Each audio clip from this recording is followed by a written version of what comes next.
Hi, I'm Leo from My Baba, and today I'm going to be making my absolute favourite meal, which is penne with tomato and basil. I was sitting next to an Italian lady a long time ago, and I asked her what her secret was, if she had one, to a perfect tomato sauce, and she said that it was plum tinned tomatoes, and that's how her mother used to make it. So I gave it a go, and it worked a treat, and I've been doing the same thing ever since, at least once every week. So what we need to start with is just a few ingredients really. You need a couple of carrots and a stick of celery.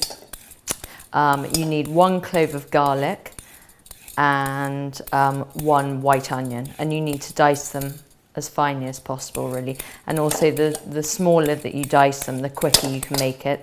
This meal can be done really quickly, as quick as it takes to boil some water. So I have my diced up vegetables here, and I'm going to start gently frying them in a pan with some rapeseed oil, because I'm really into that at the moment. So now I'm going to start adding the vegetables that we've diced, starting with the white onion. Put that in until it's nicely coated. Next goes in the carrot. Again, same thing, just nicely coated with that oil. I love cooking with rapeseed oil at the moment, because apparently got a better boiling point. It's not so bad for you. And then last goes in the celery. And then I'm going to give it a good stir and then leave that, I would say, for about 10 minutes until it's really sweated down nicely before adding the plum tomatoes.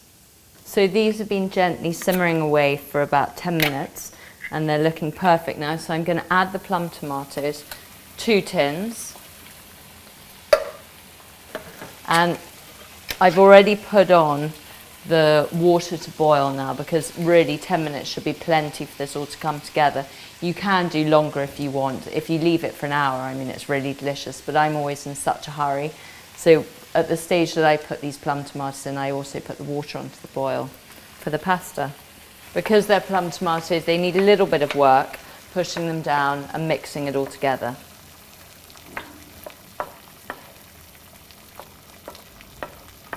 So I'm going to leave that there for as long as it takes to cook the pasta, and we'll be ready to go. I'm doing penne pasta today. It's really easy and delicious. The children love it. There's not so much mess. I'm going to put a good glug. You'd never have too much pasta. And give it a little stir.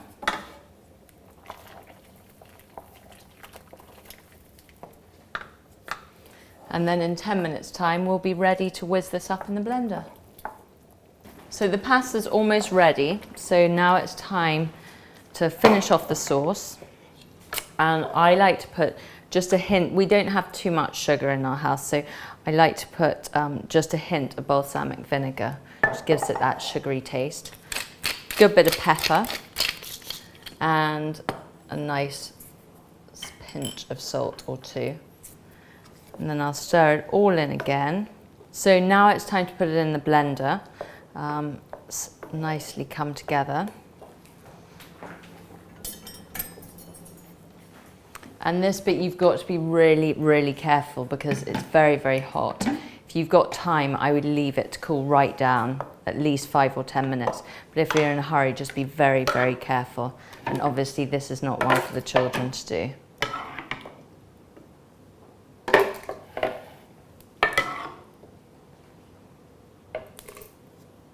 Okay, so you've got to remember that if you are doing this when it's hot, you have to be very careful and hold the lid on. I usually use a tea towel on top, because I've seen someone do this without it being secure, and it can really burn. Okay, so I've got the pasta drained and ready in the bowl. I'm going to drizzle just a little bit of delicious olive oil on top. No pasta's the same without olive oil. And then our tomato sauce is ready, straight from the blender. I'm just going to pour that on top. And any leftover I always put into a freezer bag. It's always better to do too much than too little. And so I always save the rest and put it in a freezer bag flat in the freezer, so that you've got it quickly for the next time. Stir it in nicely. Smells delicious. She could do with a little bit more.